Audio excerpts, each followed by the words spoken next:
네, 잠시 뒤면 이 한중일 삼국 정상회의가 시작이 되죠. 이 3년 반 만에 열리는 이 삼국 정상회의를 앞두고 이 북한의 동향이 심상치 않은데요. 이 함경북도 풍계리에서 새 갱도를 뚫는 모습이 포착됐습니다. 4차 핵실험 가능성을 내비쳤던 북한이 의도된 시위를 하는 것 아니냐는 분석이 나오고 있습니다. 정영태 통일연구원 박사 모시고 자세한 이야기 나눠보도록 하겠습니다. 어서 오십시오. 네, 안녕하세요.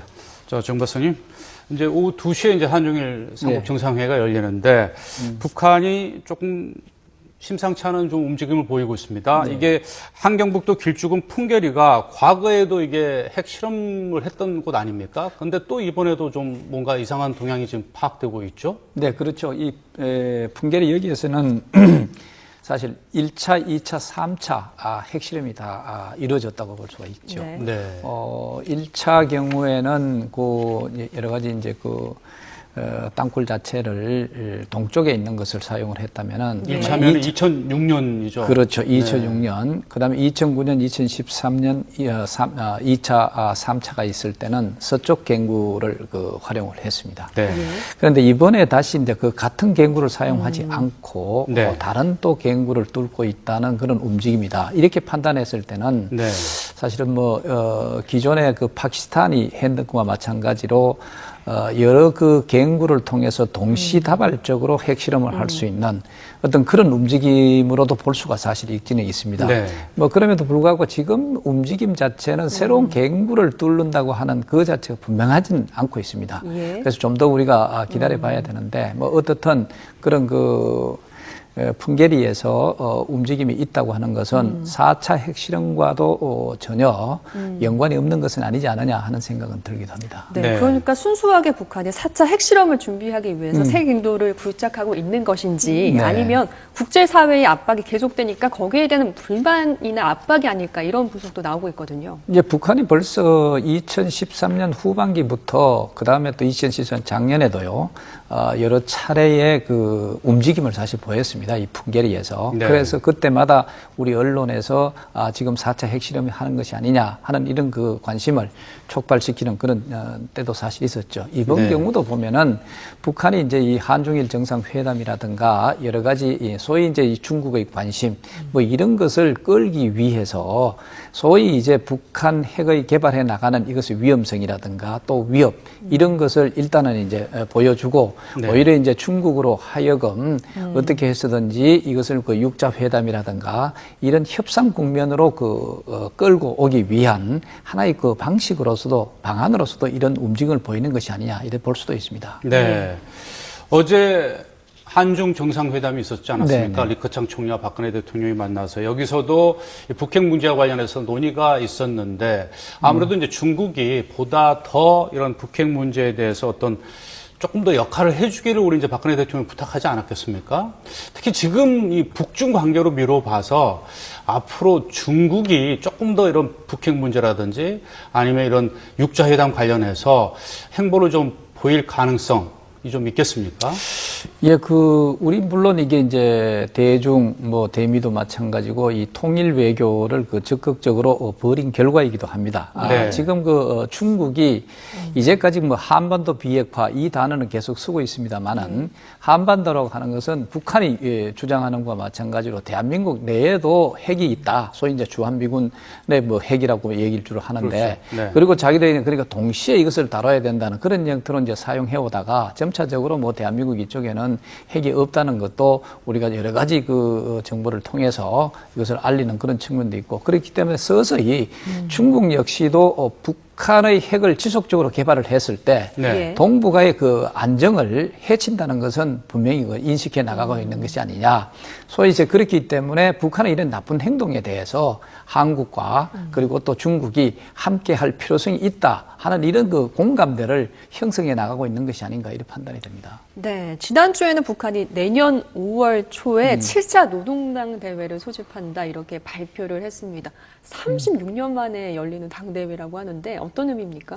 이것은 사실 굉장한 그 뉴스라고 볼 수가 있습니다. 북한에 관한 한.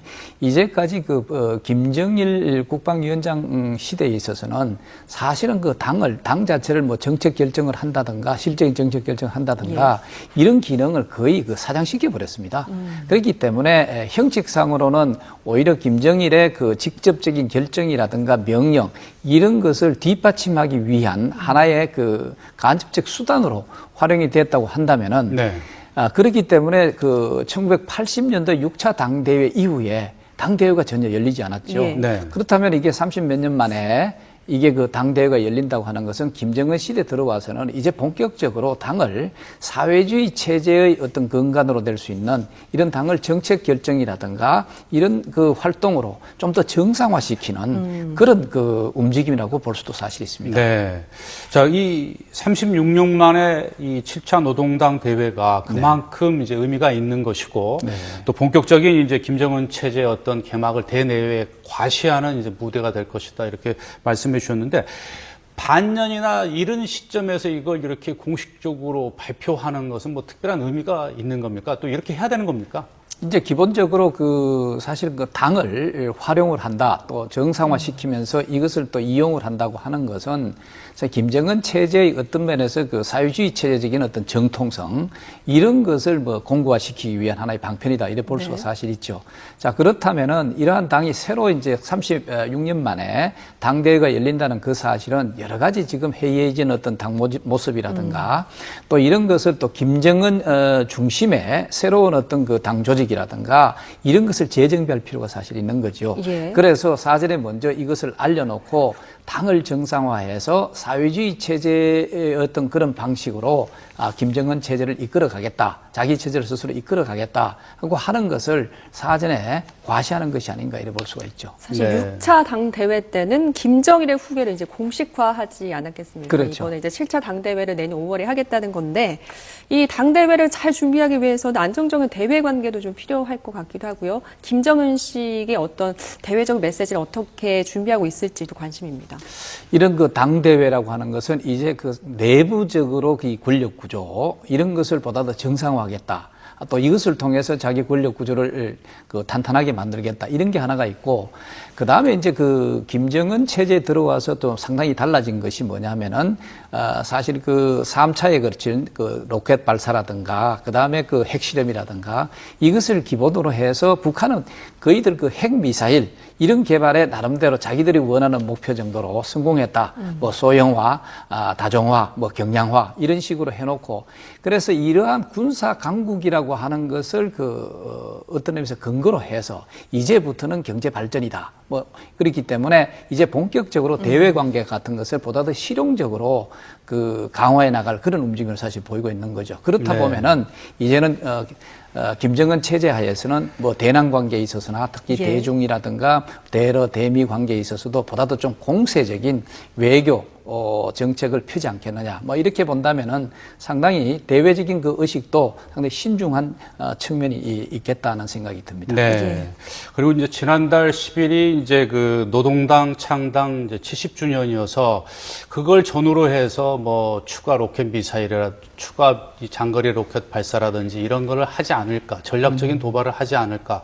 그러다 보면은 어렵게 성사된 20차 상봉 행사도 좀 차질을 빚지 않을까 걱정했는데 다행히 이제 그런 일들이 빚어지지 않았습니다. 그런데 이제 이 상봉 이산가족 이것도 정례화하는 문제라든지 이 남북 당국 간의 어떤 실무자 회담이 이제 있어야 될 것이고 남북 관계 개선도 사실 이렇다 할 만한 게 없었지 않았습니까? 지금까지. 그럼 지금 이 시점에서 앞으로 이제 김정은 체제도 뭔가 이제 내부 결속을 강화하면서 좀 자신감이 생기다 보면 우리 측과의 어떤 관계 개선에 적극적으로 나올 가능성도 있을까요? 예, 그건 분명히 있습니다. 이제는 북한이 남북 간 관계 개선을 하지 않으면은 소위 김정은 체제의 여러 가지 부정적인 어떤 그런 측면을 메꿀 수가 없다. 이런 판단을 사실 할 수가 있어요. 그렇기 때문에 첫째, 정치적으로 봤을 때 우리가 남북한 관계가 굉장히 냉각된다면은 사실 대한민국의 김정은 체제에 대한 부정적 의식이 너무 강해요.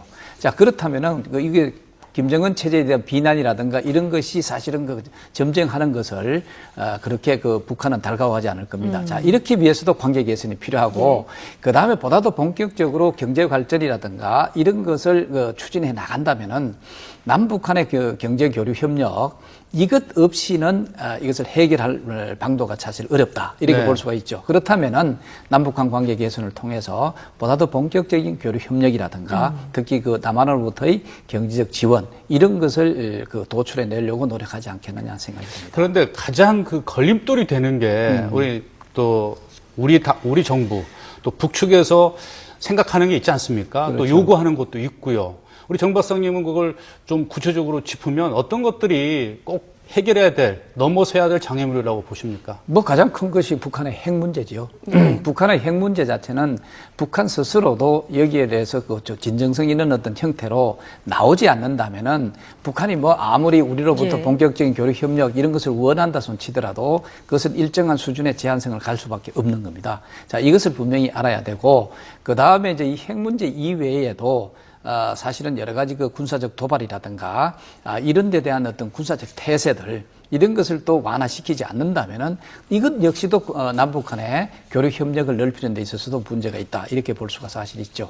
자, 이런 것을 기준으로 해서 남북한의 최소한의 어떤 차원에 있어서라도 이제는 그 신뢰 구축이라고 하는 것이 필요하다 이래 볼 수가 있죠. 자, 네. 그렇기 때문에 이제는 남북한에는 여러 가지 조건 없는 이 네. 남북 대화 이것이 열려야 되고 또 이것을 통해서 여러 가지 형태의 실무적 회담 이런 것을 거쳐서 뭐 금강산 문제, 금강산 관광 사업을 재개를 한다든가 또 개성공단을 보다 더 발전시켜 나간다든가 그러면 이 외에 네. 보다 더 본격적인 경제 협력 이런 것을 우리가 추진해 나갈 수 있지 않나 하는 생각이 듭니다. 네, 그래도 민간 교류는 또 이전보다는 조금 활발해진 것 같습니다. 지난달 29일이었죠. 평양에서 남북 노동자 통일 축구 대회가 열리기도 했었고요. 그렇죠. 예, 북한이 이 소식을 자세히 보도하기도 했었는데 이 같은 흐름은 좀 뭐 좋다 이렇게 볼 수 있는 겁니까? 예, 그 민간 교류 그 자체는 사실 오이사 조치에 그 위반되는 겁니다. 막 그럼에도 불구하고 이 오이사 조치를 우리가 폐기한다 안 한다 하는 이런 측면보다는 이것을 어떻게 융통성 있게 적용하느냐 하는 그런 것이라고 볼 수가 있죠. 그렇기 네. 때문에 우리